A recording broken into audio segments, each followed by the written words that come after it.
we are late, but we are live. I am here with Jeremy, Bone Crusher Asiffo, NCAA standout. We are here with Michael Asiffo, future UFC superstar. We have David. Hold on. We have David, standout in women's Nigerian literature. Finally, who's this guy? Who's this guy? I'm just the diversity hire, okay? They just brought me on for diversity. You are listening to the Leg Cake Podcast, coming off a great night of fun. You can't even say our name right. You're fired. No, I've been drinking on the job, I must confess. Man. All right. Gentlemen, how are you guys today? I'm well. Mad we're starting late, but alas, here we are. Mike, you want to explain to the good people of the internet why we're starting late? Yeah, basically. No, we're not explaining. We're not moving it up.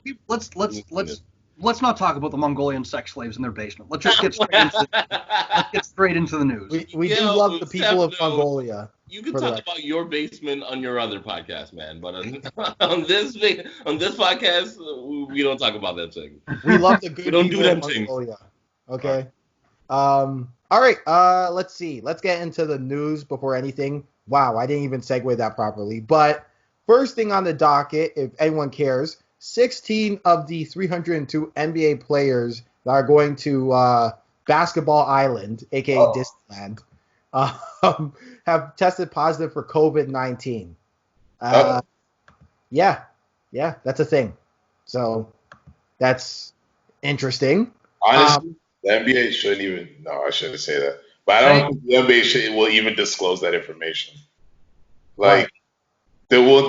If King James gets COVID, do you really think the NBA, if he's asymptomatic, do you really think the NBA is going to let that information out? No. And that's just the way it goes. You know what? In fact, the NHL didn't even disclose that Austin Matthews had coronavirus. People had to check, and we had to get from I'm not gonna say who. I was this close to releasing the name, but we had to get from somebody who then broke it.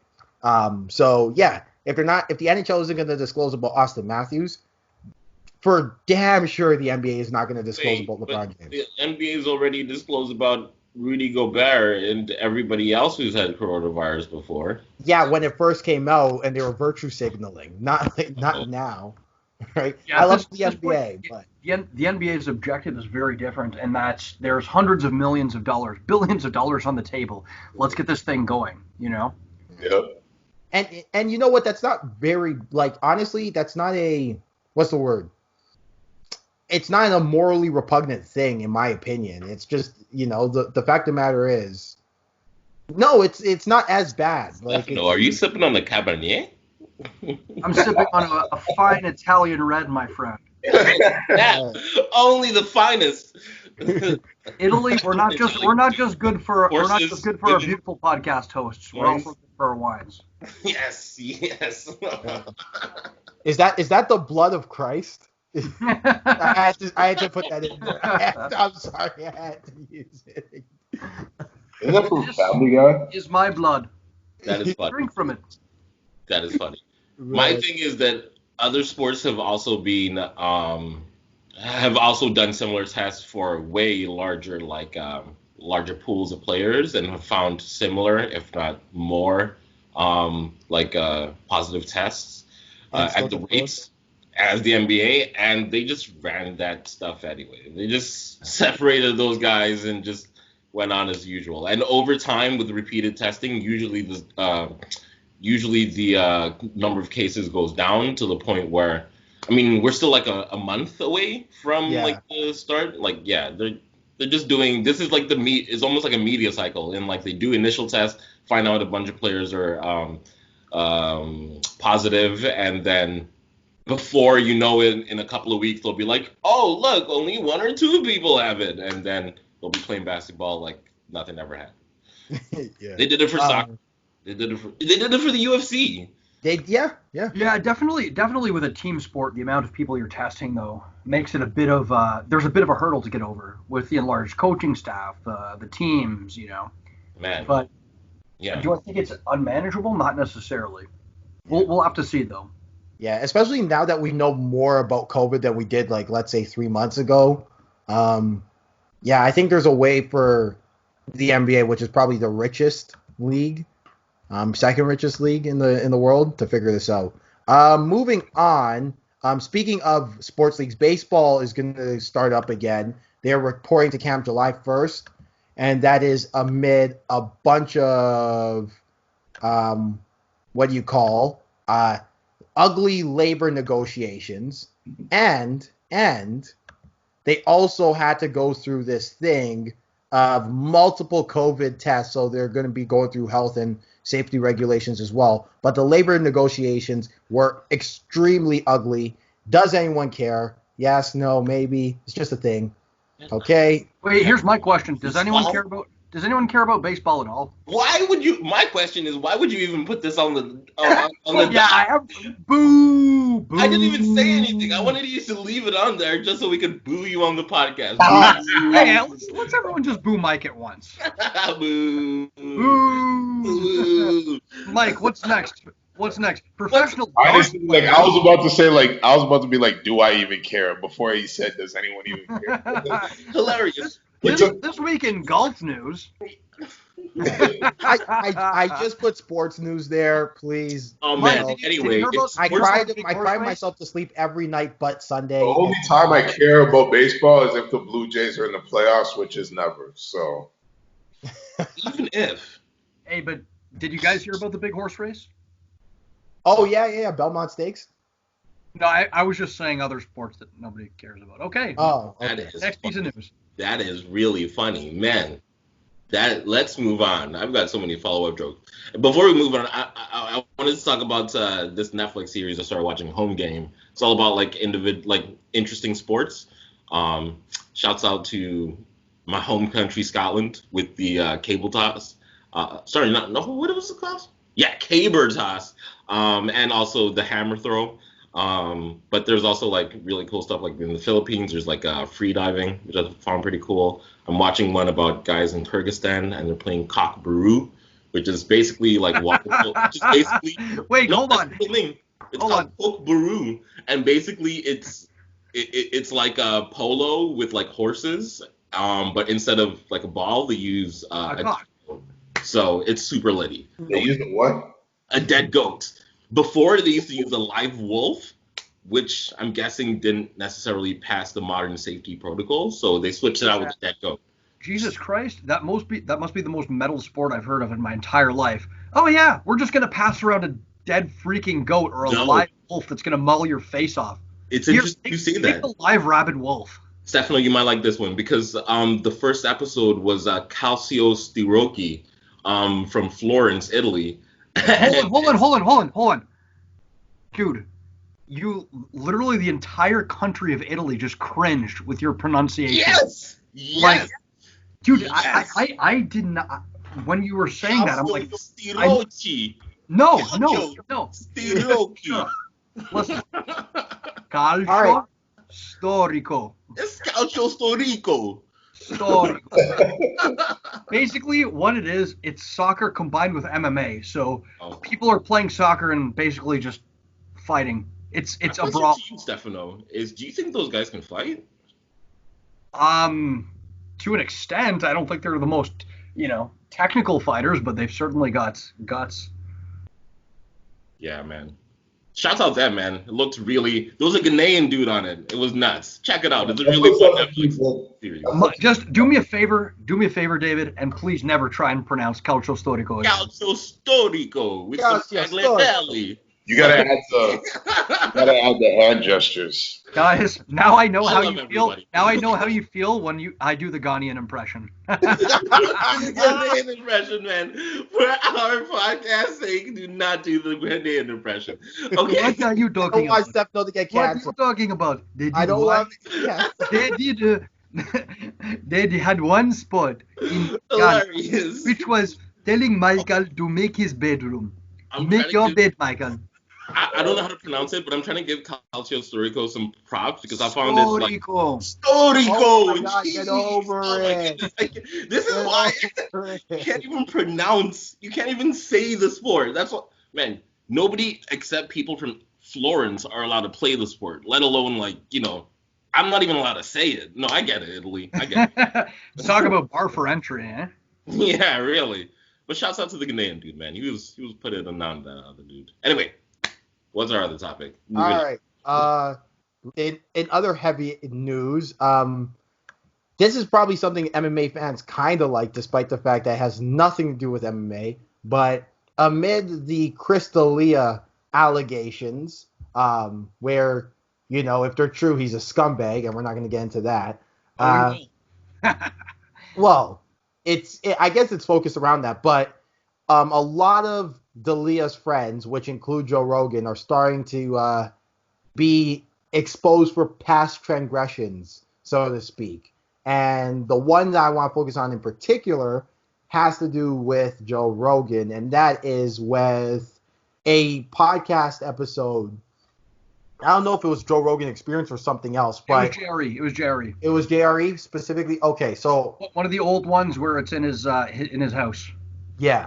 So Joey Diaz, I think it was Brian Redban, and Joe Rogan are having a podcast.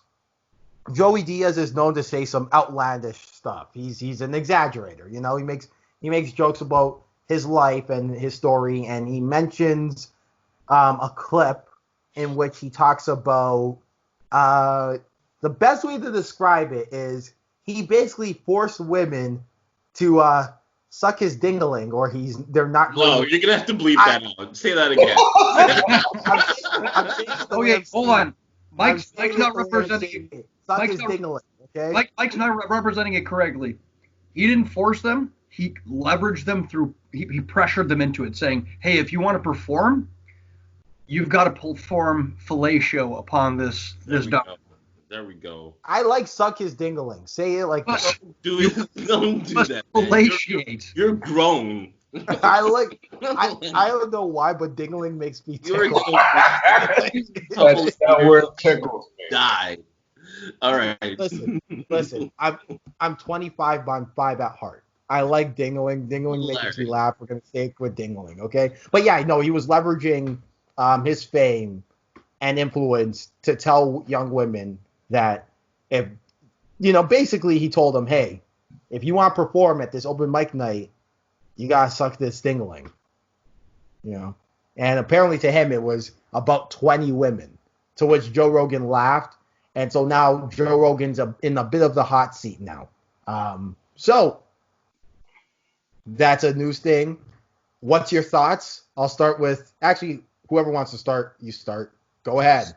So, I would say that the situation isn't the same as the Chris D'Elia one, in that, Chris D'Elia was requesting sex from underage women, which is reprehensible. It's awful, right? Like I don't need to emphasize how bad it is. But the Joey Diaz one, while it's bad, I'm not sure if it's necessarily illegal. Would I take him to task for it? Absolutely. But it's hard to say, because this is a guy who's had a big life transformation. Although I don't think this is something to be bragged about on a podcast, and it kind of shows some of the, I guess, like, sexist barriers for entry within comedy.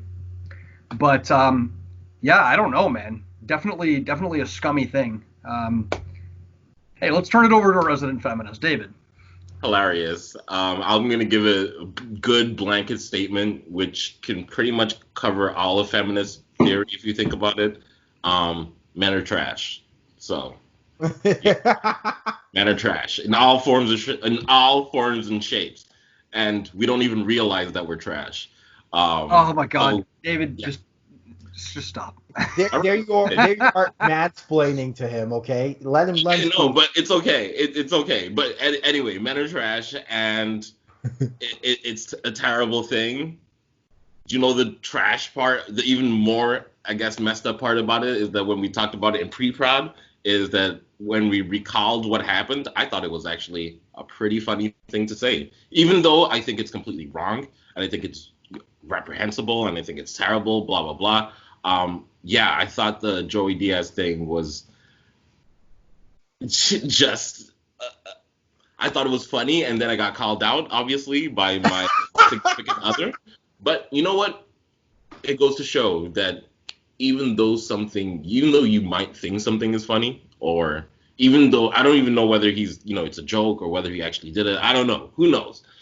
But so what? Just to perpetuate that in itself is still, terrible. Yeah. So yeah, I think we got to move away from that. And I think nothing wrong with making jokes about it though. I would say like what? Sorry, go ahead. No, what I'm saying is like, where was I even gonna start with this? I'm gonna take a more serious route. Like, I don't know if it's a joke either, but like, if I ever get to the position of Joey Diaz, like, I probably wouldn't make light of it, but I would have to like confess to the things that I've done too. Like, if you talk to any women, like, they'll tell you almost all women have at least one bad experience with a guy, whether it was sexual assault, whether it was like a groping of some kind, like, and being a guy who's experienced the college experience, like, I'm not gonna lie, like, I've probably done some things where I've thought about, like, where I'm thinking about it now in this Me Too era, like, damn, was that kind of effed up what I did? Like, was that kind of effed up how I did that situation? Like, as men, but like, I'm one of those guys who want to help. I have a sister who I want to see respected. I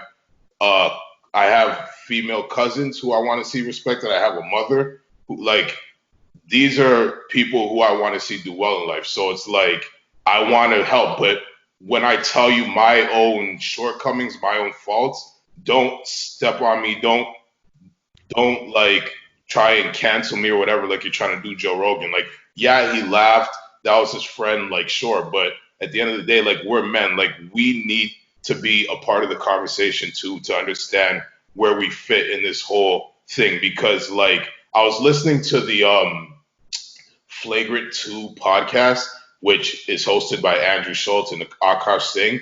And they were saying, like, we're trying to make something as primal as coitus. I don't know. Am I allowed to say sex? Yes. Yeah. Okay, we're trying to make something as primal as sex, and we're trying to make it as to fit into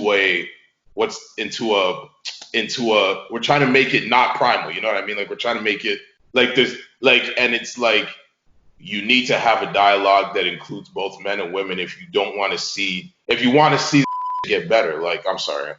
It's fine. If you want to see the relationships between men and women get better, you have to have a conversation. And like, being somebody who's probably done some foul shit in the past, I want to be better. So like, Joey Diaz, what he said was effed up. Like I can't lie, but at the end of the day, like, you're telling me that was 4 years ago.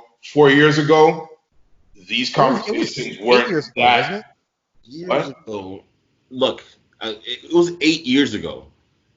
See, this is my thing is that 8 years ago, these kinds of things were being said. I don't know, and like, even people are saying, like, throwing around the F word was like something in the 90s. That was something that was done in the 2000s. Like, these things, like, we're not that far removed from being pieces of crap. Like, yeah. I want to kind of chime in here, because here's the thing, and this is the thing, is that this specific joke, I remember, I was telling this to somebody too, is that around this time frame, it was being used a lot. There's a guy who worked, I don't know if he still works for Kiss 925, Darren Jones, right? He was making a lot of like risque jokes back when he worked for MTV Now, right? And these were jokes, right? But, would you say these jokes in 2020 now, knowing this, like, the context of Me Too? Is it right to say them now? Well, okay. It's interesting. And so if you're Joe Rogan, you're laughing at these jokes that you think are jokes, should you be in the hot box because that context of Me Too wasn't a thing back then, Yeah, like Charlemagne the God always says, like, if we were going 130 miles an hour in the past, are you gonna charge me for going that fast when the speed limit is now 100 miles per hour? Yeah, David's cringing here. I just want to jump in real quick, though. The issue is not necessarily that Joey Diaz made a joke, because, if somebody makes a joke that's sexist or homophobic or whatever. There's some latitude there. Jokes are jokes. They can offend. But like that's the thing. Is it hold on. assuming they're jokes, right? Let's assume they're a joke. I think the assumption here is that this was not a joke. Okay. I think the assumption here that this was real. This was him leveraging a position of power in order to pressure women into having sex with him, right? And I think it's important for us to have a gradient of, how bad are that's a completely different story. Because this is definitely something that I think he should be taken to task for. Absolutely. Of course. A joke. If someone says like an off-color joke in their old routine, like, should we be taking Eddie Murphy to task for making homophobic jokes in the past? Yes. Maybe.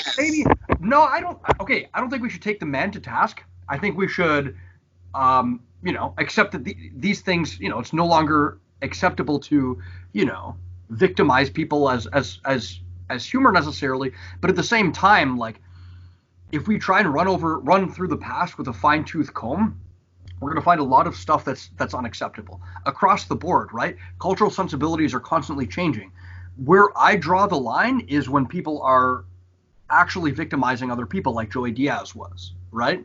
Yeah. For me, that's completely different from Eddie Murphy making some off-color jokes. Yeah, I know. Okay, no, that's okay. I was playing from the game of assuming it was, a joke.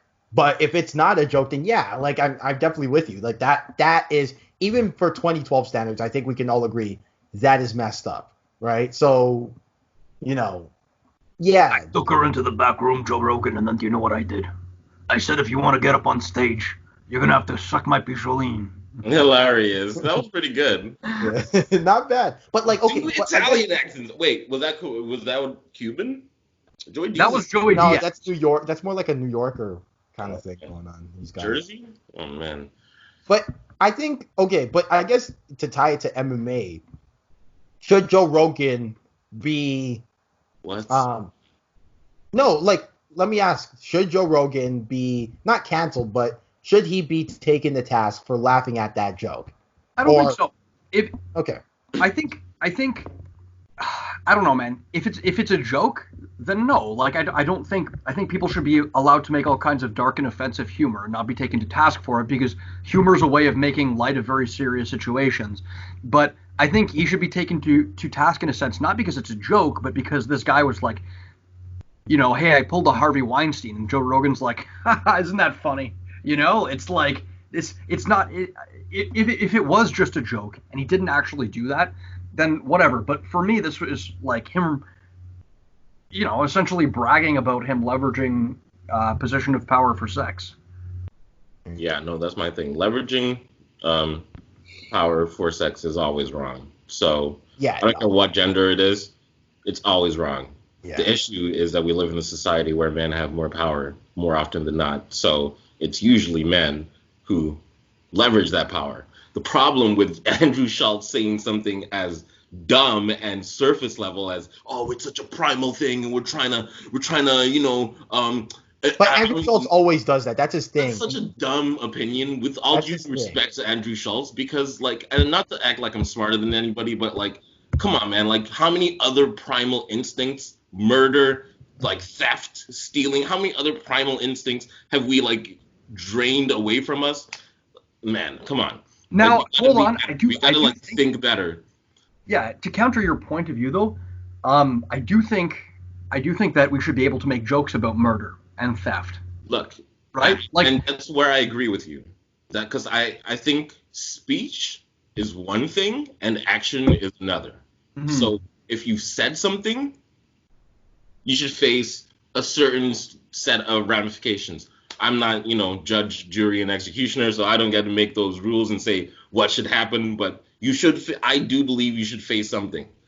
If you do actions, I do believe that those consequences should be graver. Like that's just how I believe the world should work, personally. Yeah, but I don't think he was saying that we're trying to civilize something as primal as sex. I don't think he was saying that to make an excuse for guys who rape women or sexually assault women. I think what he was saying was that you need to include both people who are involved in an act in the conversation of what it means for consent, what it means to things for things of that nature. Like I think that's what it means. Like, and then also that dismisses the power dynamic aspect of all of this, right? In my opinion. And I don't even want to get into, like, because I just don't think, with all due respect, any of us have, like, the knowledge, whether knowledge or experience, to really have, like, an educated opinion on this. And I think it's dangerous as a group of men to be like, okay, we need to be included in the opinion too, No, and then I don't think it's dangerous. I don't think it's dangerous at all. I haven't even finished my point. Sorry. I think it's dangerous to do that and then not include women in the discussion. So maybe when we have a woman on the podcast, we can have that discussion. But I just feel like, I don't know. I disagree. I think first of all, I think all of our points of view are reasonable enough, and I think there's no objective. I think while experience is valuable and women do need to be included in the conversation in general for obvious reasons, it revolves around them. I don't think it's harmful for us to have a discussion or have opinions on it. No, I don't think it's harmful necessarily, but I just, well, it depends on what our opinions are, in my opinion, but that's another conversation. That's another conversation. But my thing I do understand. My point isn't necessarily about, like, sorry if I'm talking over anybody, but my point isn't necessarily over consent or anything like that. It's just like,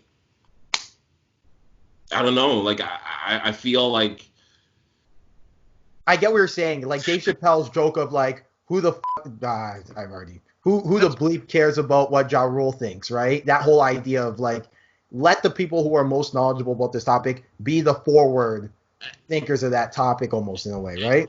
And I think there's too many people who are like, men need to be part of the conversation, but then they don't really want to be part of the conversation. They just want to dismiss the conversation. No. It never gets talked about, right? Yeah, and they just want to be heard. They just want to be like, okay, I think this. But when they're like, okay, bring statistics and facts and, like, stories, and, like, it never weighs up. Like, yeah. No, but here's my thing. If I ever get to a position of power, I'm gonna be the first to say I did some foul.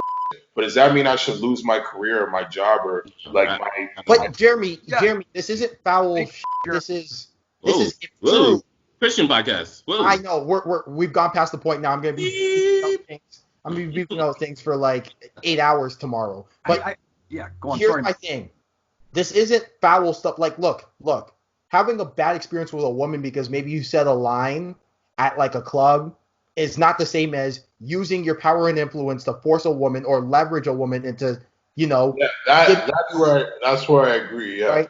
So, but like, I was playing from the perspective of it's a joke, but assuming it's true, this is not a thing that you do in 2012, 2002, 1982, 1902. It's wrong across the board. Yeah. And the same goes for jokes. I agree. No, the same does not go for jokes, but I agree with Jeremy here, because I think that while this situation is pretty cut and dry, I think we all agree that this situation is very cut and dry. Culture is constantly changing. What's acceptable is constantly changing. And I think the lines why men need to be included in the conversation is not every situation is as cut and dry as the Chris D'Elia or Joey Diaz situation, right? And consent is a tricky thing. It is. Sometimes you ask I don't know how to phrase this without being crass, but sometimes when you're picking up women, it's better to ask for forgiveness than it is to ask for permission, right? It's hard to necessarily know what's acceptable, what's not when you're reading signals, when you know what I mean? And it's difficult. And some things, even joke-wise, that were acceptable 5 years in the past are not acceptable. So I mean, man, it's tough. And I think at the very least, with offenses that are not cut and dry, with offenses, we need to be open to not vilifying everybody for every little action. There's gray. Yeah, but Joey Diaz does need to get. Yeah, but Joey Diaz is scum. Yeah. Sure. I don't know. I don't know what happened, so I can't comment on that. What I will say is that the thing about men have been dominating the conversation historically.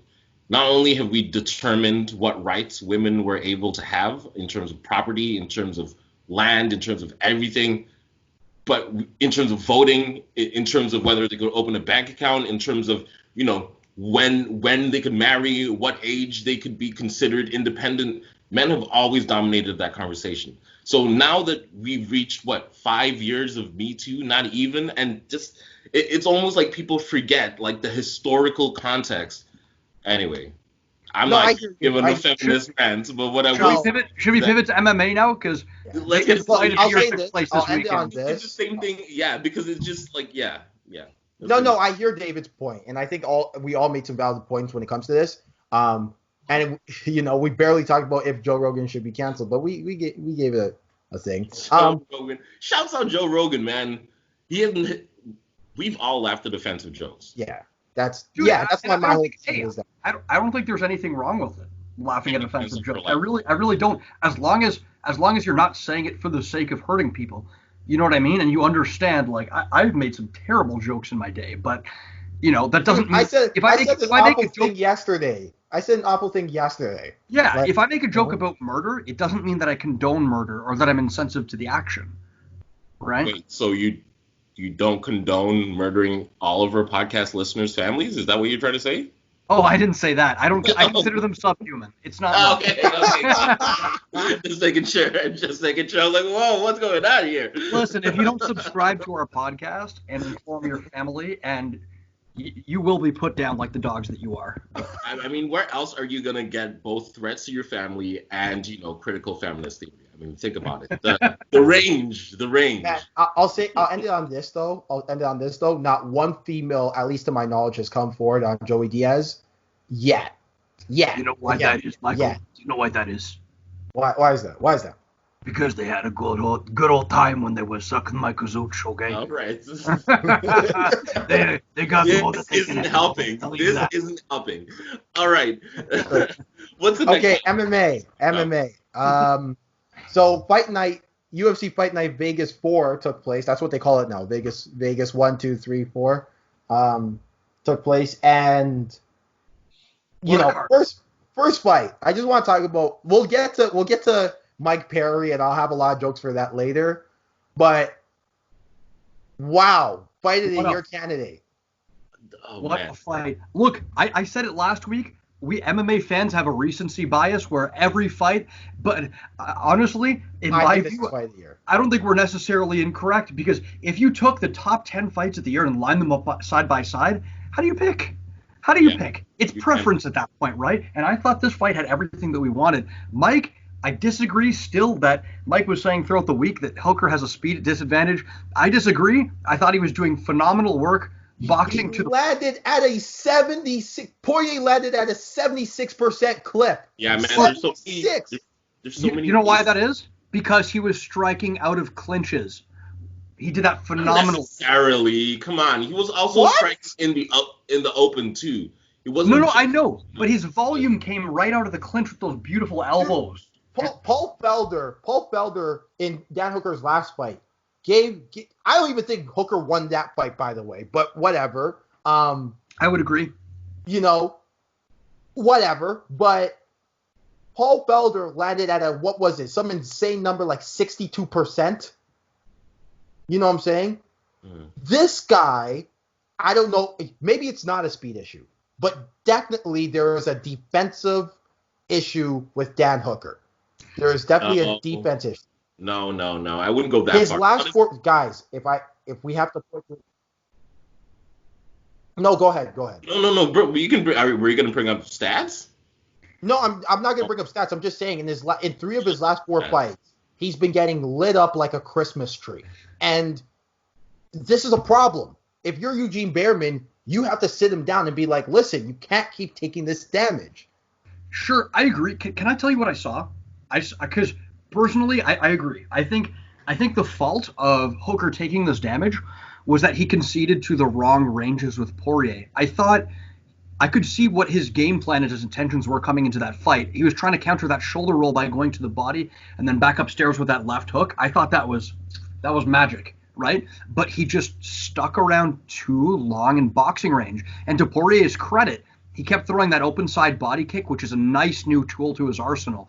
And that straight, oh my God, that left straight was magnificent and it found its target. Poirier, let's not take away from the accuracy of Poirier and how brutal he is. Like his power, it seems to hold through in every single range. He was on top in half guard, landing those little hammer fists, and it sounded like, a melon being dropped from a third-story window. Honestly, I thought I could see two great game plans and Poirier just being a little more disciplined and sticking to his. Yeah, man. If anything, man, there's so many interesting angles to take it from. So many sub points. To begin with, I think it wasn't necessarily that Dan Hooker fought a bad fight. Dustin Poirier was just on the line.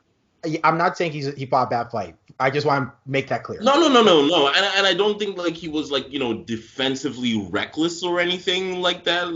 I just think like Dustin Poirier was just perfect counterboxing, like perfect. No, me either. I don't think Dan Hooker goes in there going like, let's trade 1-for-1 with anybody. No. That's not what I'm trying to say. Not at all. What I am trying to say though is this is an issue, and I took it as a speed issue. I took it as he's just not fast enough to match what's going on there.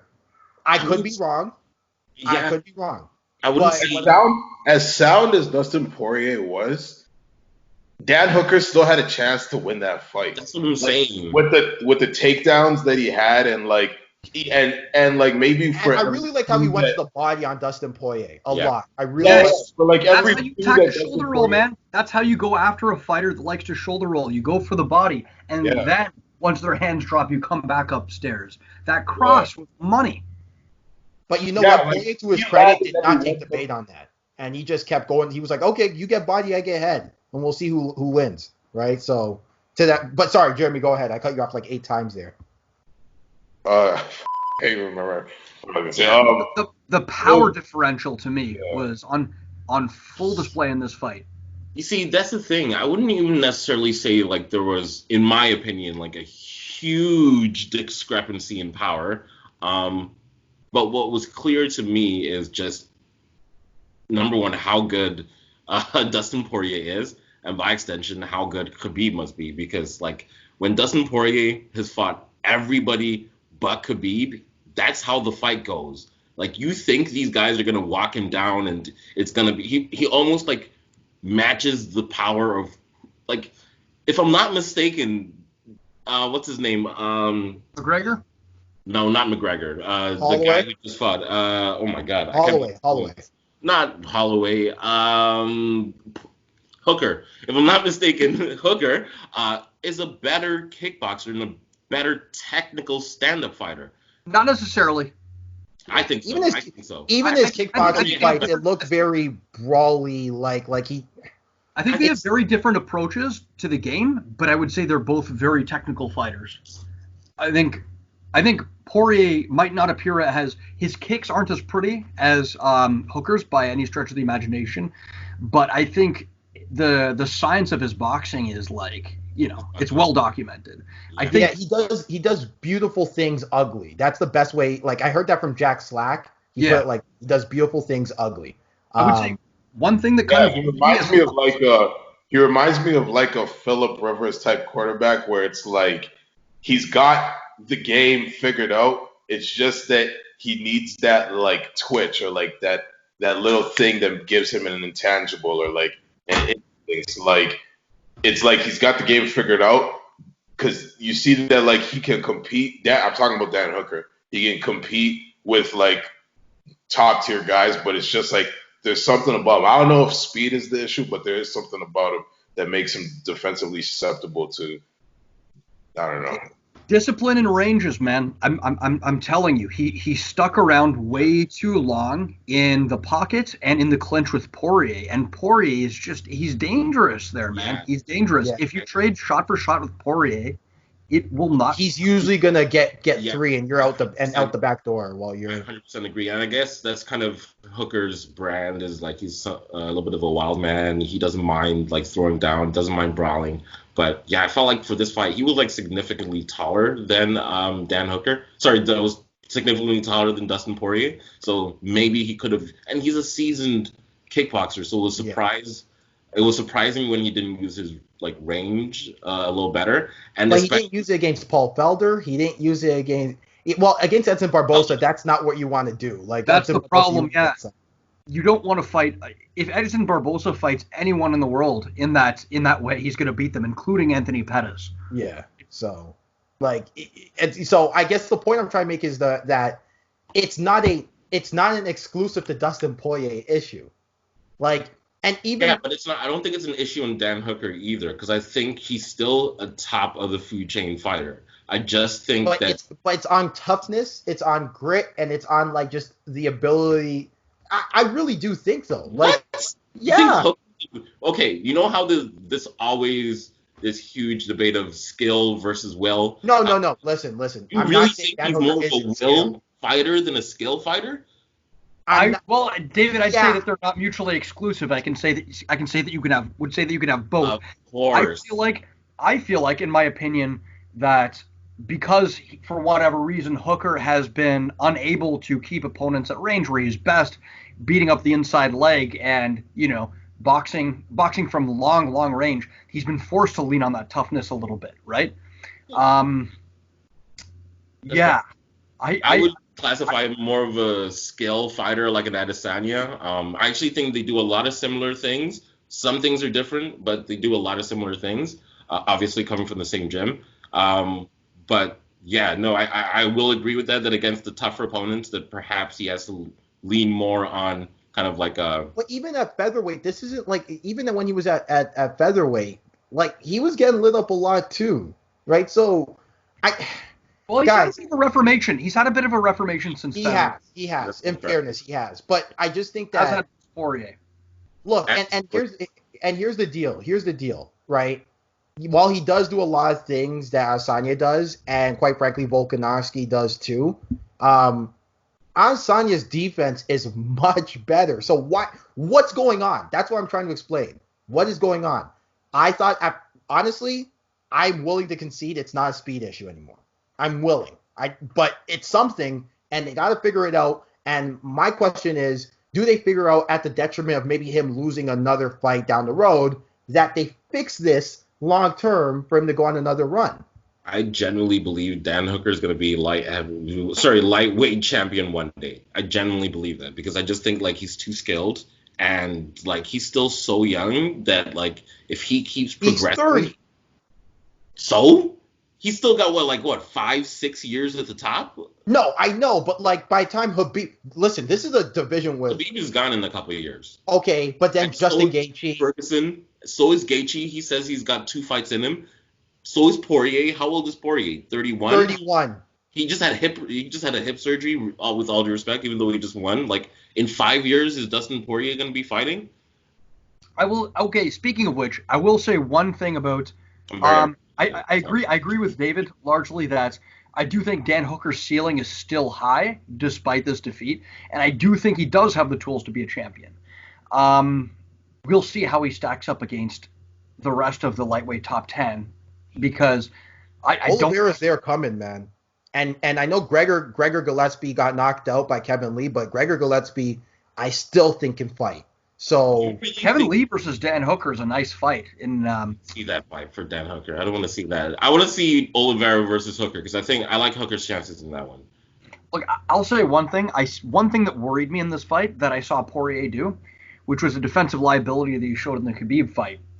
It seems like the man's primary instinct against a takedown is still to wrap up that guillotine, and against. That can work, He say that one more time. You cut out for me. I said a defensive liability in this fight that, it seems like Poirier still has is that his primary reaction against the takedown is always to wrap up that guillotine, and maybe against someone with the top positional skills of Dan Hooker, right? You might be able to get away with that and get back up to your feet. But I think he may have lost. I think it was the second round, just based on conceding position and attacking that guillotine. So that has me worried if Poirier progresses his way up the ladder for another title shot, knowing that the top of lightweight is dominated by wrestlers, even if they don't actively lean on it, like Ferguson or Gaethje, it's a liability, quite honestly.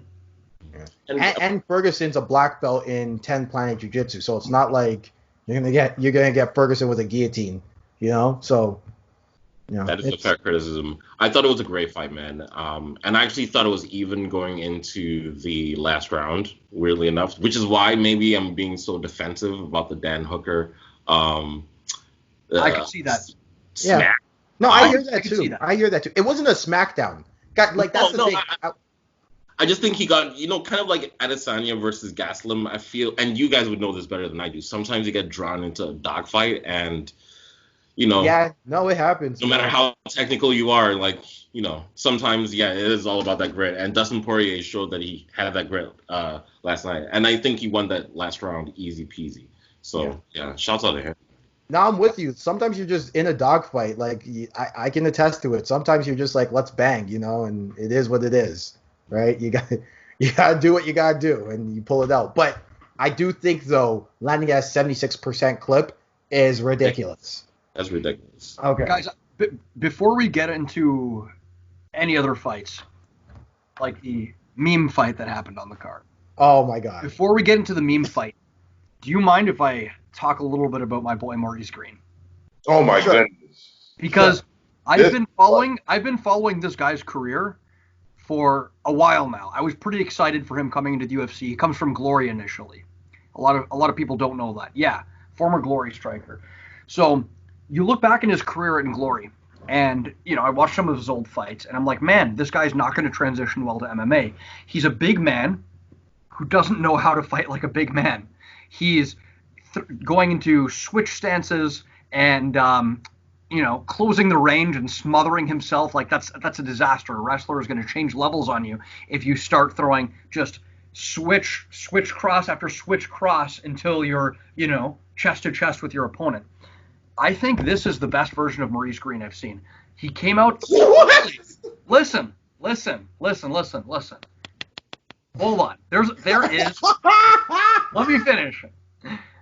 I thought the way he came out in that first round was a lot more scientific than I've seen him in the past. He was finally fighting like a big man, fighting behind that oblique kick, right? Using elbows as a counter to John Vellante closing distance, right? He was being patient, using the teep. He was punishing range and using weapons to choke John Vellante from coming into range. Now, he got lazy in the later rounds, obviously, as we saw, and turned it back into the old Maurice Greene.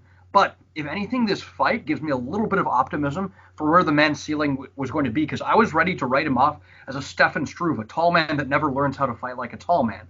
But for those first two rounds, he was able to keep John Vellante at a sufficient distance and actually fight behind long weapons, which David's shaking his head. Get in here, David. I just got to say, Stefano, this is why you always have to be on this podcast forever, because we need the differing opinions. I thought he was I'll be honest. I thought he was a two-pack of ass. I thought that was all due respect, because this guy could definitely beat the hell out of any of us. But, man. Not me. Maybe. I don't know. You ain't catching me in that arm triangle, Mo. Man, I'm sorry. He's not catching. Yeah, no. No, we're not even going to get to that first. So, I just want to talk about, man, he was, with all due respect, not competent. He was. I'm trying not to be disrespectful. No, but this is my point with Dan Hooker is that if we were look, let's say we change Dan Hooker to have a more defensive aware style, right? He's definitely going to look awful for the first time he has that new style. But if he goes the second time and the third time and the fourth time, does he start to get better? And I think this is more Stefano saying he's making adjustments to get better, right? He's fighting like a tall man for the first time in his career. That oblique kick was, and look, you gotta understand. I will be honest though, he doesn't look like his kicks are up to par. Man, come on, come on, guys. What are we talking? You guys fight with actual strikers. That's the part that's making me really mad. I fight with killers. I get what you're saying. I'm coming at this with heavyweight standards, my friend. I'm coming at this with heavyweight standards. Okay, this is not the cream of the crop. 145-pound Stefano division we're talking about. Okay? Something earlier, Steph. He is nowhere near the striker Stefan Struve is. Nowhere near. And Excuse me, hold on. Nowhere near the striker Stefan Struve is? Yeah. Correct me, did I hear you? Did I hear you correctly? Yes. Okay, I will just disregard everything you say from this point forward. No, stop. Stefan Struve! I genuinely would consider Stefan Struve a better striker. With all due respect, I like you watched The Ultimate Fighter that Crochet Boss was on, so I'm actually rooting for him. I really wish he was good. On The Ultimate Fighter, he actually had some really decent fights, and he looked like he was like knocking dudes out. He looked like he could be a serviceable like UFC fighter. Man, no, I'm with you. He's a good guy. Like he's a great guy. But you know the problem? Number one, with all due respect, he's out of shape. Because even like the dude who fought earlier, Tim Bozer, was saying the night before he was in the pool with several beers deep on The Ultimate Fighter, he was drinking the night before fights. He had like a drinking problem. Look, I don't want to put anybody on blast because that's nothing to joke about, and alcoholism is a serious thing, blah blah blah. But my thing is that he just for me looked out of shape. You hear that, Stefano? Alcoholism is a serious thing, so hilarious. What are you talking about, Jeremy? What are you talking about? Okay. Hilarious. Number two, I also felt like for a glory kickboxer, his striking just isn't refined like at all. it lacks fundamentals. Leaning in on punches. David, I'm not saying that the guy is ready to fight Rico Verhoeven. I'm saying that he's begun to add some of the weapons to his game that a big man should be utilizing in a fight, like a counter elbow, right? As an aggressive opponent tries to charge in on you, like an oblique kick, right? Maintaining good use of distance. This is a man who, even in his glory fights, was nipple to nipple with every single one of his opponents. He just spaz until he reached, was nose to nose with his opponents, clinch up and separate, right? That's true. I don't think he has a good enough kicking game at all. But I think he is starting to get the rudiments of one, which I will agree with you. But my thing is, Stefano, I respect your MMA mind because you more than mine. You know more than me. But he was losing that fight. I think he won the first. No. He was losing that fight. He was going to lose that fight. He was losing the third round. I think that's where you lose lose the me. second and the third fight at the third round. No, he was being he wasn't walking away. What? Okay. That third round, no. But that first and second round, yeah, he was winning. He was losing that fight, man. I don't know. Maybe we're watching different fights, or maybe I just don't have the deep enough knowledge of MMA. No, it's not that. He had more rounds. I always say this. It looked like he was going to put him away. Depending on people's interpretation of a fight, everything changes. Because, like, some people value clinch work and grappling. Some people value kicks. Some people value takedowns. It's everyone's interpretation. You can have three very smart MMA minds in the room, and they could all have differing opinions of a certain fight just because of certain technicalities. That's just the way MMA goes, okay? Yeah, I've watched them back, and my opinion's changed. Yeah, and in my opinion, Maurice Greene was winning that fight. Now, semantically, I agree with both of you in the sense that semantically, Maurice Greene did not look good. He looked like, and I'll say this again, a two-pack of ass, a two-pack of ass. You're going to have to bleep that. That is the first time the N-word has been used on the Leg Kick podcast. By Michael. I expected the first time was going to be by me, okay? Thank God it wasn't. I'm glad it wasn't. If it was, I'd have to get up and leave. Really. I may be in the middle of butt F nowhere, but as soon as I would drop the N-bomb, I hear ding dong, I open the doorbell. Stefano. Hilarious. I'm sorry, man. More impressions, man. I'm gonna have to open a can of whoop ass now. What did you guys think about John Vellante? And let's be respectful. Not good either. And but he's never been good. Let's be honest, okay? Look, honestly, John Vellante might come down and kick my ass too. But like the point is that he can kick very hard. That's the best thing I can say about him. His kicks were really good, and once again, maybe that bias. Not good, David. Hard. Not good. Not good. Okay. I said hard. But once again, Maurice Greene is a kickboxer not checking leg kicks. Like, are you kidding me, man? Like, he wasn't checking one leg kick. He checked multiple leg kicks throughout. By the end, he was limping. He did check leg kicks at some points during the fight. No, he did. Look, he checked leg kicks in the first round, not in the second, and the third, he kept doing the hand thing. You know when you're first teaching somebody how to kickbox and they're sparring, and their first time they spar, when they see a leg kick, they do one of these. They their hands come low. That's Guys, what listen, you do in my third round. What I have to say. Let me preface everything that I've said. This may have been one of the most heavyweight fights of all time. We had an out-of-shape man with a beer gut. We had heavy breathing by 2:20 into the second round, okay? We had a lack of feints and fakes. I was screaming head movement the entire time. Right? Have you ever seen that finish? Have I seen it? Have you ever seen a finish like that? Yeah, I have. It's I've never seen that. Aljamain Sterling did it kinda. Like, it was way more technical when he did it, but it's an arm triangle from the bottom, and I'll say this. Unless you're 12 beers in or it's your first day of jiu-jitsu, you should not be getting caught with an arm triangle from the bottom. I'm just going to say it. Look, no disrespect to John Vellante, but that's like... Dude, at first... That's two steps above a wrist lock. Ezekiel choke. I really did. At first, I thought it was an Ezekiel choke because I didn't see the shoulder on the other side. So I was telling everybody, like I was watching it with, I was like, oh my God, did Maurice Greene pull out an Ezekiel choke? Do you remember the transition? Like, yeah, it was white belt level stuff. The takedown, he was on top, beating Maurice Greene up. Yeah, like, Maurice Greene got elbowed. Yeah, and then he got caught. The only way to secure that move, right, is if you have both hands on the opposite side of your opponent's body, which if you're in top half guard should never happen. You should be always pummeling for an underhook. You should be pushing on the face. And if you don't have an underhook, you better hope you have an overhook. There is no way in God's good earth that both of your hands should be passed over your opponent's body. Guys, young fighters out there, do not do that. Underhooks. Pummel for underhooks, man.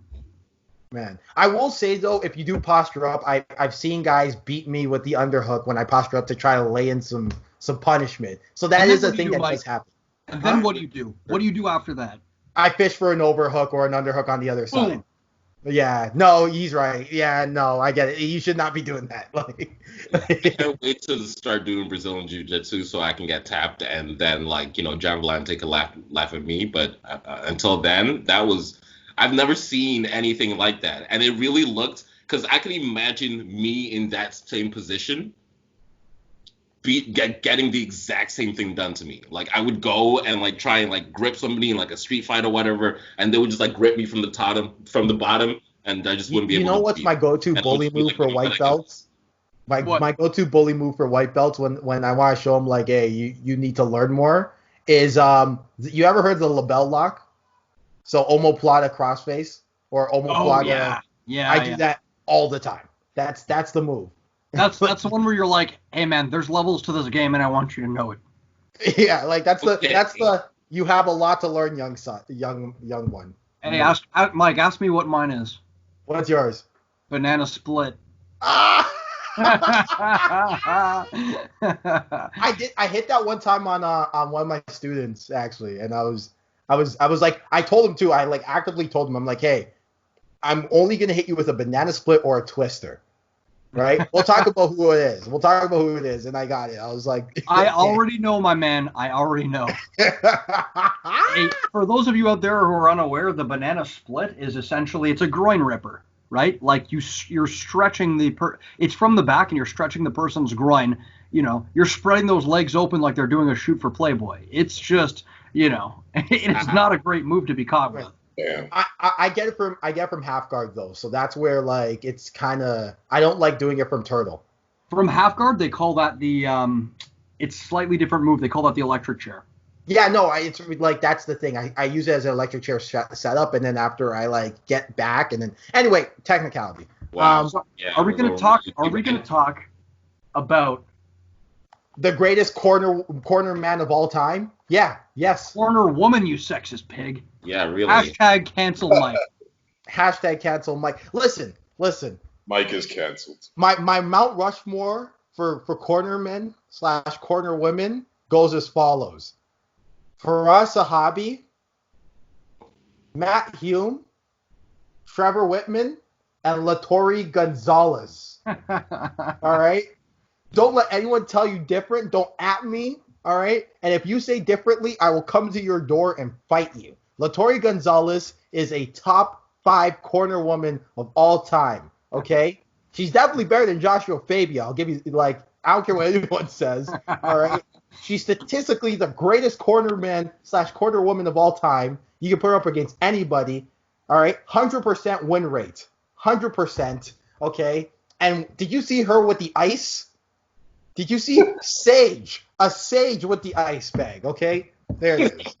Honestly, like, any fighter who goes into, like, a fight with no coach is, like, insane. Like, I could just picture Tom Brady, like, with no coach on the sidelines, like, guys, we're going to run this play. We're going to run this play. F what the defensive coordinator is doing, bro. That was crazy to me. Crazy to me. Mike Perry is a wild man. Mike Perry is weirdly one of my favorite fighters because he's a racist. but he's also in his interview, he sounds like he just did a line of coke, bro. Like, but he's also not. You can't help but root for him because he's a weird racist where it's like he's not a racist like in principle, but he's a racist in like. Look, he seems like one of those white guys that grew up around black guys all his life, and he's just kind of tone deaf, and he's like, guys, what's the problem? I say it with my friends all the time. And you're like, yeah, but behind your back, they're like, man, Mike's really tripping today. Like, yeah, no, man, he's one of my favorite fighters because, like, he's, for me, the beautiful part about MMA is, like, you can beat anybody, and all that matters is who you are inside of the ring. You can be as smart as you want. You can be as wild as you want. You can talk as much game as you want. You can talk as little as you want. But when you get into that octagon, ring, whatever, you still have to prove it. And consistently, even though he might not win all the time, he proves that he deserves to belong in the UFC. I still think he beat Vicente Luque. Is that just me? No. Okay. I mean, it was a close fight. I'm going to have to rewatch that one. I'd have to rewatch it. I don't think he could beat Vicente Luque, actually, now that I remember that. No, I think he... Okay.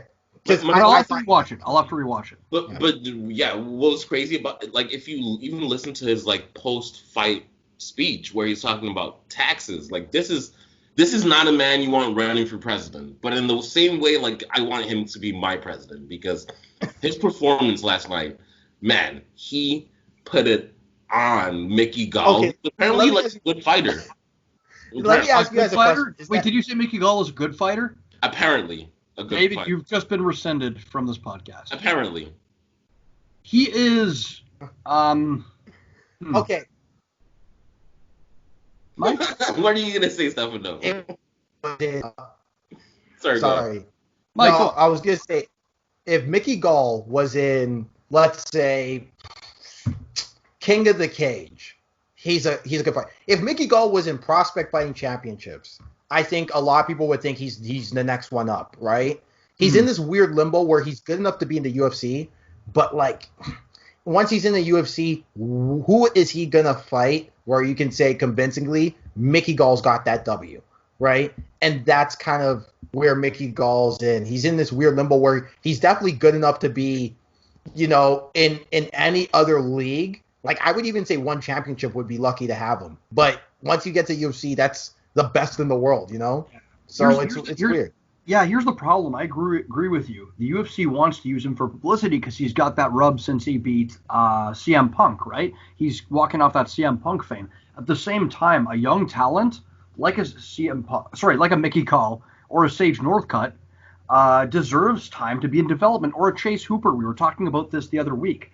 A Chase Hooper, I think, deserves time to have some wins, have some losses, and make a career out of the regional scene for a while and acquire some real skills as to where when you're in the UFC, you can actually make a run of it because, But I think the problem is that like we already talked about the UFC and not paying their fighters what they should be paid. The original scene tries to, but they're not, you know what I'm saying? 500 and 500 isn't going to do it. So if you're Mickey Gall, of course you're going to take the money, right? And you're going to, right? So I think that it's a weird limbo where he's definitely good enough to be in the UFC from a talent perspective. Black belt Brazilian Jiu-Jitsu, trains with the best. His striking looked much improved, by the way. But he's just, it's a tough situation because he's not good enough to be anywhere near the top 15. But he's definitely good enough to be, I would say, 25 to 30, you know? And yeah, right? And I think, I do think at the end of the day, I'm not trying to be nice on him. Like, I think it's an indictment on him, too, that Mike Perry with Latory Gonzalez in his corner beat a full camped and full cornered Mickey Gall. And out-grappled him, too. And out-grappled the Brazilian Jiu-Jitsu black belt. I think that's an indictment on him. But I respectful. Like, it's like the same when, like, the Golden State Warriors coached themselves against the Phoenix Suns with no Steve Kerr. Like, it's just mad disrespectful, yo. Sure. Yeah. I'd like to interject though, saying that she's a better cornerman than Joshua Fabia. Yep. Does she have a move so deadly that they have to warn the commission about it because it could kill the other fider? That's true. Joshua Fabia does. She was supportive. She kind of like, and I guess I'll pose this question to you, which is, you probably would never go out for a fight without like a professional or head coach. Not. But it seems like for Mike Perry, it kind of works because I would imagine during rounds, there's a lot of like talk, a lot of feedback. Sometimes you see like 2 or 3 coaches screaming at the fighter while he's getting like stitched up by the cutman or whatever. And with Mike Perry, I feel like perhaps maybe with his girlfriend pretty much saying, "How are you doing? Where do you want me to put this ice?" That's kind of all needed. A Yoda. Literally, a Yoda. She had zero tactics, and I think that kind of worked for him in a way. In all seriousness, though, I think Mike Perry is able to succeed in spite of his bad choices, not because of them. It's like Tony Ferguson in a sense where he's just making bad choice after bad choice, but because he's such a wild man and has such confidence in his abilities, he can make it work. Obviously, Tony Ferguson having a much higher ceiling, as we've seen, but man, I think that Mike Perry is continuing to hamstring himself in a number of ways. And is he able to beat Mickey Gall with no cornerman? Sure, but if we're going to realize where his ceiling is, if we're going to realize where his ceiling is, man, get him to TriStar, get him to AMC Pancration. You know what I mean? I will say this though. Like, look, you've seen the good of the good, and a lot of people talk about the good of the good when they have like a great corner with them, i.e. Trevor Whitman and Thug Rose or Justin Gaethje or TriStar and GSP or, you know what I'm saying? We've seen the good of the good, but the bad of the bad can actually make a fighter regress, right? So there is something to that idea of like, how about you just go with no corner so that way, you know, you're not regressing at least in the fight because you're dealing with such a bad corner. Yeah. Now, am I saying is that the right thing to do? Honestly, no, because that's risky. But look at like. But you know the funny part? Hold on, before we go into the corner, it's not even just that he cornered with his wife. He trained and girlfriend trained and sparred with his girlfriend in that she held pads for him. He didn't. I will also say she has 7 years of wrestling experience. So that's a thing. I'm not just, but. Can you imagine going in for a fight with just hitting pads? Dude. Yeah, this is ridiculous. It's guys that we're even entertaining this as a possible, that it could have had any possible benefit on him. Or this is satire. Tell me this is satire now. Because at first I thought it was. Now I'm starting to doubt it. No, look. She's a Yoda, and she's going to be having a staple of fighters. As we go along. I love the joke that Mike Bisping made. Now every fighter's girlfriend is going to be asking if they can be part of the corner team. Yeah, I can see it happening. Man. Yeah. There is no way in hell I'm letting my girlfriend corner the fight. She's going to throw the towel the first, punch. that guy's tell you the story about how like I went. Okay, so remember? Does everyone remember how I went into the Nationals injured? I had the ankle injury. Save it for story time at the end. Okay. We have still one more fight to talk about. 2 more. We got Karma Worthy. Oh, right. Sub v. Luis Pena. Do you guys have any? I should put money on that. I should put. We did just hit 130. I like Violent Bob Ross. He's actually one of my favorite fighters to watch in the UFC. I think he's super multidimensional. He's good standing up. He's good on the ground. And he's Italian. And he's Italian. Yeah, he's like a Mexican Italian dude. Confusing. And he's like ginger too, which is just another realm of like exclusivity. I love it. We have ginger Italians, my man. I know they do. But what was interesting, I thought he was winning this fight actually pretty comfortably by like the second and third round. I thought he was dominating, but illegal shots to the back of the head got Karma Worthy the win. What are your thoughts, guys? Did you think those blows were okay? Look, I think that regardless of the blows, Karma Worthy is such a really weird success story because we talk about the guys who need more experience, i.e. your Mickey Galls, and Karma Worthy would probably fall in that range if you look at him just objectively from a record perspective, competition standpoint.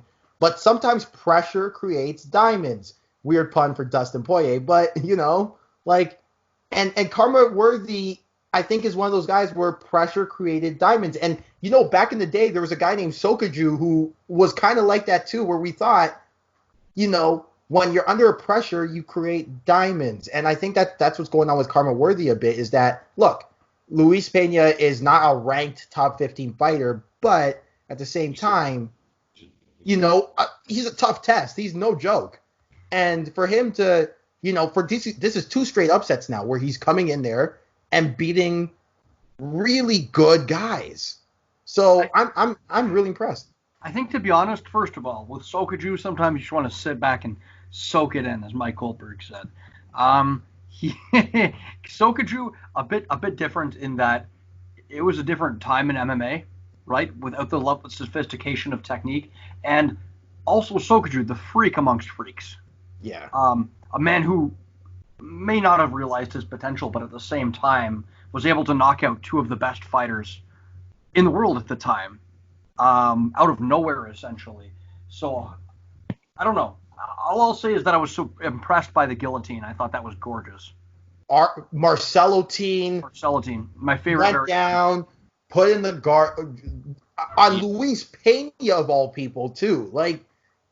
So I think. Look, like I said. Sorry, go on. I shouldn't interrupt you. Go ahead. I thought it was nice, and it was I thought it was a comeback victory because, as I said, Luis Pena is one of my favorite fighters to watch, and I actually thought Karma Worthy was doing pretty well, but Luis Pena put it on him, to be honest, and especially once he started switching it up and turning into some grappling as well, it really it was a pretty one-sided fight, so. I really feel like there should be, in my opinion, be more talk about the blows to the back of the head, the 2 elbows, which literally preceded him sinking in that choke. Because without those blows, I really don't think Pena would have lost that fight. Because literally, as soon as he gets hit, his arms go limp and he gets sunk into the choke. And he was dominating, second and third round, in my opinion. But that was my thought. See, the problem with, I think it's more of an indictment on the ref. Who was reffing? Was it Keith? Keith Pearson? Was it Herb Dean? I can't remember. But I think it's more of an indictment. Imagine confusing Keith Peterson for Herb Dean. No, I just didn't look at the ref. I didn't know who the ref was. I wasn't paying attention. Who was it? But anyway, the point, it was Mark Smith? Yeah. Okay. No, it was Steve Mazzagatti. it would but no, I think it's just more of an indictment on reffing because the problem, and Stefano, you can attest to this, is that you sometimes you're trying to aim for the side and then they're wiggling and then you hit the back of the head, right? I don't think this was that per se, but I think that if you're a ref and you understand that this is blood sport, you gotta be decisive in your calls. I'm not saying inject yourself into the match and be bigger than the fight. But what I am saying is, though, be confident and make the calls that you're supposed to make, right? So if there is an issue here, I think it's more of an issue on Mark Smith not being confident in making that call than it is on Karma Worthy, because all Karma Worthy was doing was throwing elbows that I'm not in his mind, but I would assume is he's throwing elbows that he wants to be legal, and they clearly weren't, and then he threw in a Marcelo team because it was there for him. Yeah, it's a difficult position, especially because from what I've seen, there's no clear ruling right now on what's legal and what's not legal in that position up against the fence, right? It's tricky. I've seen calls where I'm like, that kind of looked 12-6, but turns out it's completely okay because of a 1-degree angle. And then I've seen other calls where I'm like, I think that should be allowed. And, it's a position where I think the jury's still out on, and we really don't have a clear ruling on what's okay and what's not. Yeah. And on that 12-6 too, just let it be legal. We're seeing guys throw their elbow like this inside the guard, and all of a sudden that's okay. But you're telling me this is much more dangerous than this, right? What are we doing? The main problem is from that position, as long as it's not hitting the brainstem, because I don't think we're ready to allow the back of the head. That is exactly what happened last night. I'm not saying directly on the brainstem. Directly on the brainstem. But see, just look, simple rule change. You can 12-6, but once you go past the top of the head, it's illegal. Done. It's the earphone rule, right? Yeah. The line where you're allowed to hit is just, if you imagine a pair of earphones here that I don't have, you can hit in front of the earphones and not behind them. And that's clear, right? But as far as the 12-6, I'm tired of people saying okay, we're good, we're still good. Okay, no, that's illegal. That's okay, we're good again. All right, we're good. Okay, right. Illegal. That's so dangerous. Wait, okay, all right. Yeah, fair enough. I didn't have a problem with the way he threw it. I just had the problem with the placement. Where it was. And also to be fair, I also have a problem with a lot. Sorry, David. I feel like I'm. Oh man, I feel like I'm talking a lot. I was just gonna say Luis Pena went in for the takedown, got stuffed, and put himself in that position. That's my point. Because Chris Weidman versus Gegard Mousasi is also one of those examples where I lose my mind. Is you can't pull a DeMar DeRozan and force a guy to pump fake, then go into him and call a foul in MMA. You get what I'm trying to say? You can't put yourself in positions where you are vulnerable to that thing that's illegal as well, because that guy can't attack you there. So it's like turning your back in a fight just because they can't punch you in the back. Yeah, right. Yeah, and that's kind of what it was like, is that he knew he could hang down there because, right, and he turned away too. He turned away, right? And there's a certain amount of gaming the system where I think, you're putting yourself, if you're putting yourself in that position, like the whole knee to a downed opponent where you're kind of gaming the system with your hand on the floor. There's a certain position where I think, you're just putting a target on your head. Yeah. Yeah. So that's why I think it's also one of those things of I think part of the reason why Mark Smith didn't call the call is because he's like, nope, you're gaming the system. You get what you get, right? I'm not in their heads, but my take on this is, can we give Violent Bob Ross a good fight? Not the Karma Worthy's bad. Karma Worthy, by the way. There's no R in his name, which is kind of weird. Caramel Worthy. Yeah, no. But let's get Violent Bob Ross a good fight. He's a good fighter, man. He should be fighting a ranked opponent. I know he lost, but come on, man. And I loved his cameo on I Am the Bay too, by the way. That was funny. But anyway. I think ranked opponents for both of them might be in order, even though not the greatest performance from Caramel Worthy. But I do think what Caramel Worthy deserves to be is surrounded in chocolate and then served. That was a good one. I like that. That was funny. All right, so do we want to talk about the Alberta fight? We're an hour and a half in. Let's more like an hour and 20, but so we have we're gonna have to power through this. Okay, quickly. Tanner Boser, aka Bulldozer Boser, from Edmonton, Alberta, put it on Felipe Lins with a quick overhead. The head speed my homeboy Boser showed. Yeah. Wow. Fighting a highly overhand right outside. Sorry?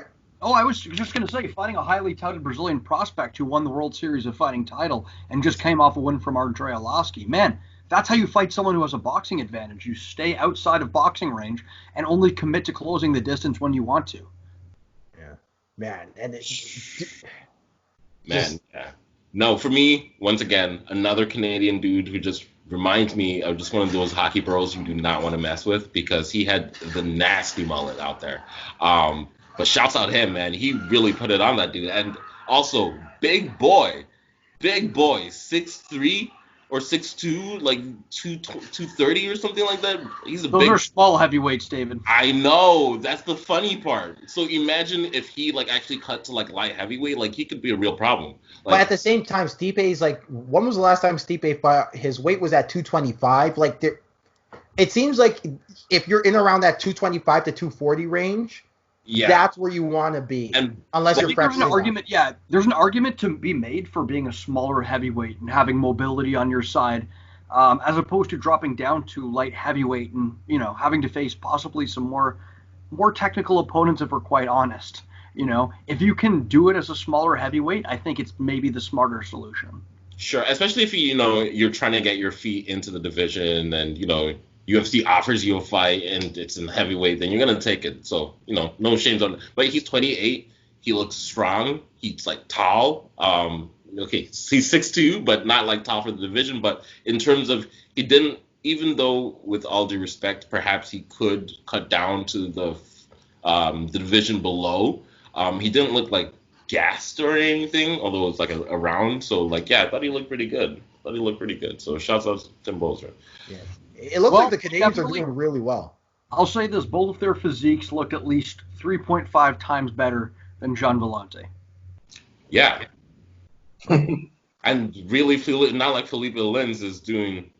Shouts out him. I saw both of them. I was surprised. Came into this fight with little hint of a six-pack there. I'm like, what division is this? Are you sure this is heavyweight?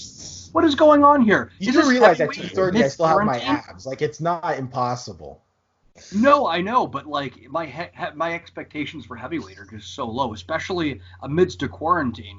It's you're not gonna get the greatest. The other one that I wanted to talk about. Did you guys have any more thoughts about that? Nope. Because the other one I wanted to squeeze in there was Scott Woodson. I don't know if you guys caught that fight. Scott Woodson, Julian Erosa. Oh man. Yeah. This fight. I'm actually kind of sad because Kyle Nelson was supposed to be on that fighting and. I don't know what happened there, but it just didn't go through for him. So is the short notice why it was a catchweight fight? Because I've never seen. I think so. Yeah, usually that's what catchweight's for when neither of the opponents can make the agreed upon weight. So. Okay. Yeah. No, I haven't. I couldn't remember the last time I saw one in MMA. I know they're more popular in boxing. Actually, no. It happened 2 weeks ago with Billy Q and Spike Carlisle. Oh. Yeah. Dude. Honestly, I didn't see this fight, but I'm disappointed by the trajectory of Julian Erosa's career. He was on that season of The Ultimate Fighter of America versus Europe, and he's someone who I think he's been mishandled by coaches, and let me explain why. He used to fight from a very footwork-oriented, backwards-moving style. Dominic Cruz-like in a way, in where the footwork was the primary focus of his style, and he was just focused on landing. And somewhere along the way, his coaches tried to turn him into a fighter that sits down on his punches and throws hard counters, which, I mean, man, it hasn't worked well for him.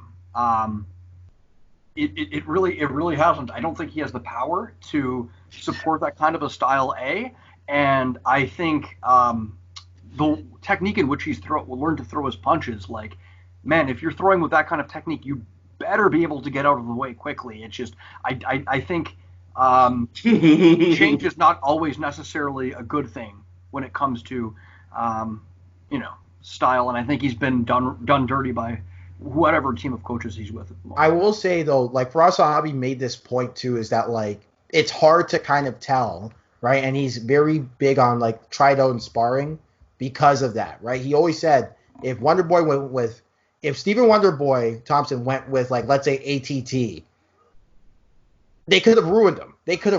Right? You don't know. So it's a very good point that you are making, is that he might have been ruined, I guess. And the worst part is once you are ruined, it's very hard to unruin somebody because that creativity is very hard to get back, right? BJ Penn syndrome, right? BJ Penn, who changed camps and methods like 50 times throughout his career, and we kept asking ourselves, is this the BJ Penn that's going to recapture his former glory? And it never was. No, sad. I think I did watch the the Ultimate Fighter with Julian Erosa, weirdly enough. For some reason, his name stood out to me. But I wanted to talk about Scott Woodson because, man, this dude, I don't know if you've seen him. He's 6'3" and a half, so really 6'4". He's fighting at 155. Man, he looks massive. His legs are so thin, and he's a boxer. He's so prone to getting kicked.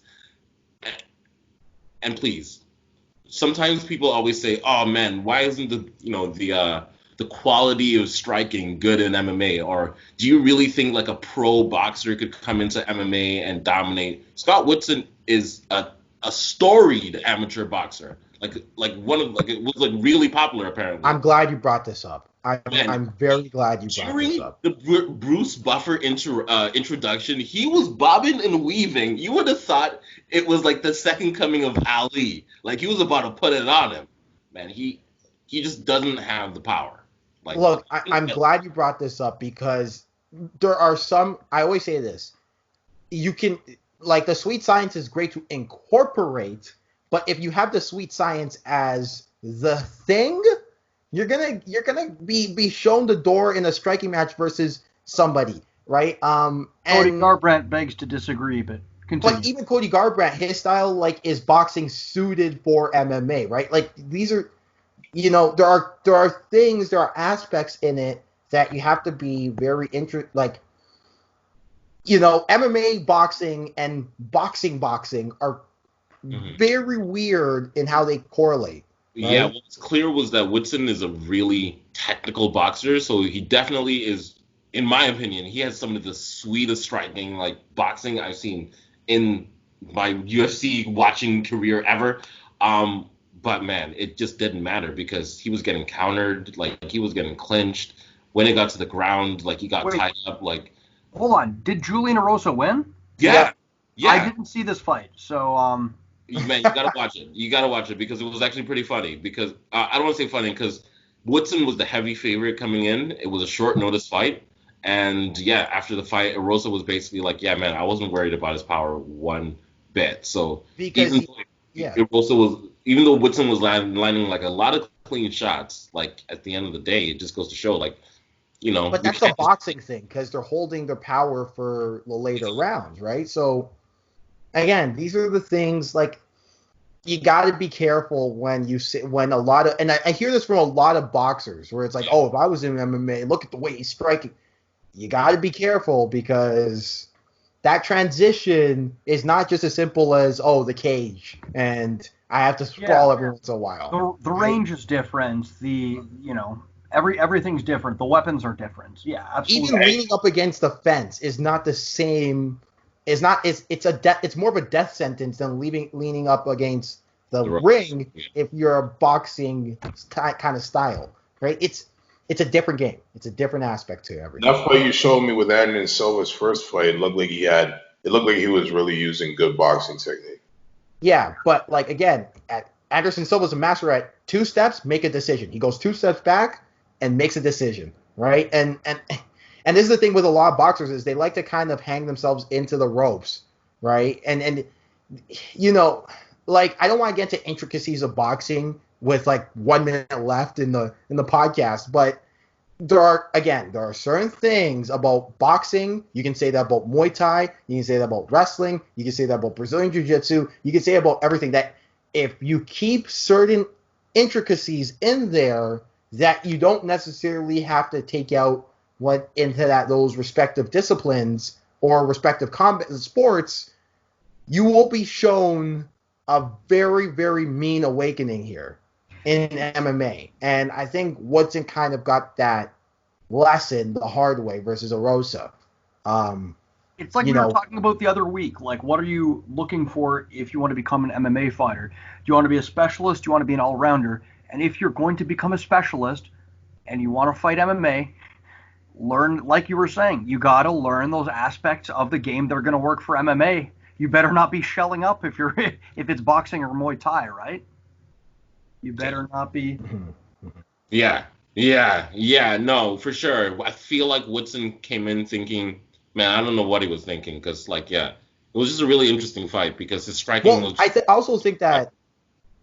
No, I was just gonna say his striking was so much better, but at the same time, like, it didn't matter, So. Yeah. Speaking of boxing, I also think that, like, real quick. Yeah. Sorry. I said, speaking of boxing, you want to talk about Gerald Miller real quick? Oh yeah, Gerald Miller. Big baby. Yeah. Yo, how many black he men failed have another drug test? Yeah, I was gonna say, how many black men have the nickname Big Baby? I feel like I know like 4 or 5. Yeah, Glenn Davis and man, it's a lot of them. But yeah, no, he failed another drug test. Fighters have the nickname Pitbull. I think it's failed like more than a dozen drug tests, and he was like a dozen. I think it's more than a dozen. I've seen 3. I've seen 3 high-profile ones. One in 2014, one last year. Last year, it actually cost him a payday versus Anthony Joshua. Yeah, that's because why Ruiz stepped in on short notice. Yeah. And then he failed again, and he was scheduled to fight July 9th. That was actually on the news, and I completely forgot. I know that Stefano supports drug cheats, and he's a drug cheat sympathizer. The funny word the only thing wrong about that previous statement is you used the word cheat. Well, but you got it out the news, but I think like in a later podcast we can definitely talk about PEDs and how it affects sports and stuff like that.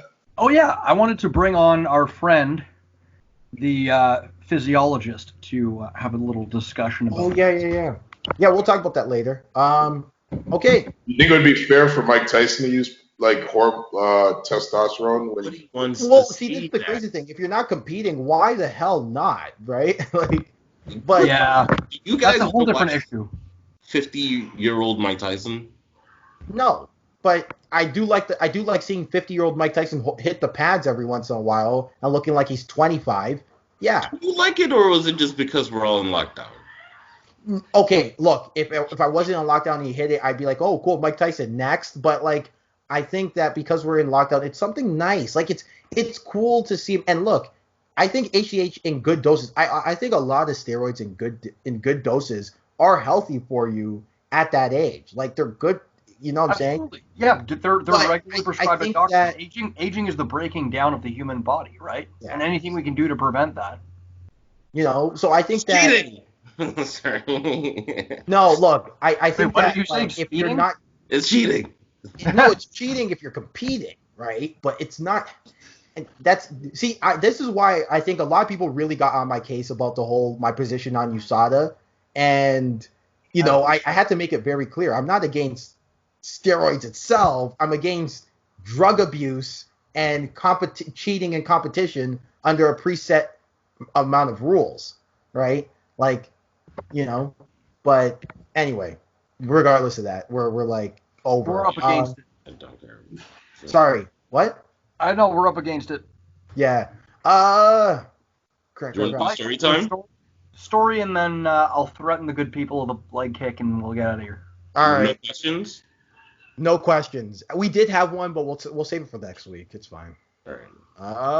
No, look, the story is just on the girlfriend in the corner thing, because I think my girlfriend would immediately cancel the fight, throw a towel immediately, because I'll never forget, I was injured going into the semis. By the way, friend of the show, Am Scroll, was my opponent, and I had a bad ankle, a bum ankle going in there, and so first round happens. We're towards the end of the first round. I could feel my ankle giving out on me. I'm starting to limp a little bit.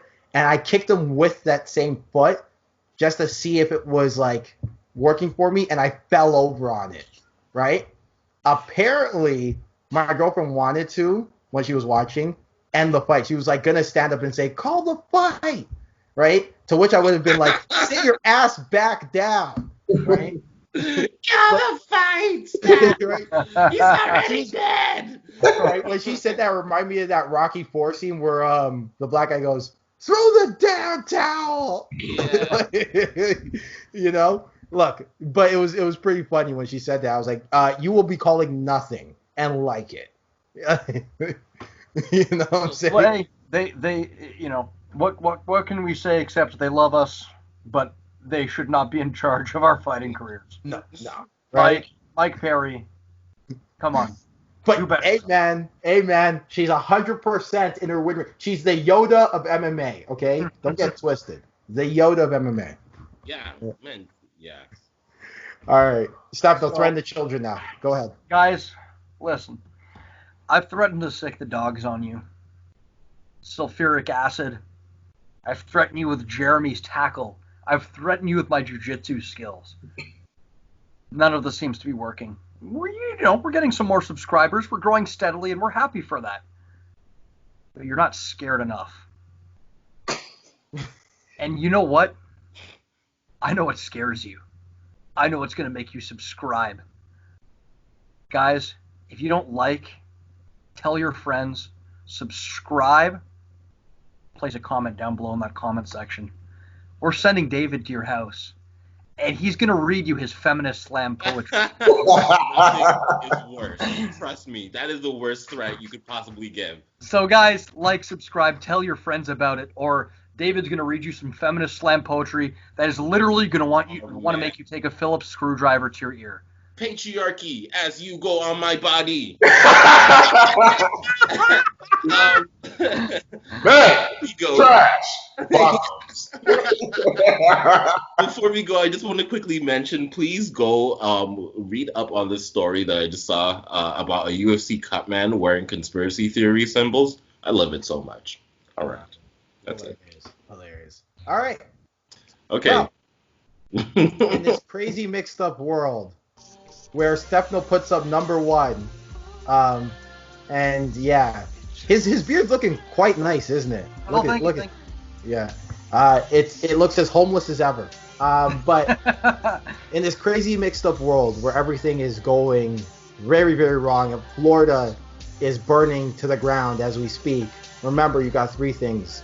You got life, you got family, and you've got this podcast. Take it easy, everyone.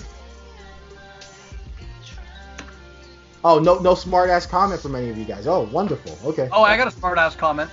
The only way I'm homeless is because I'm looking for some change. I don't know what that means. What?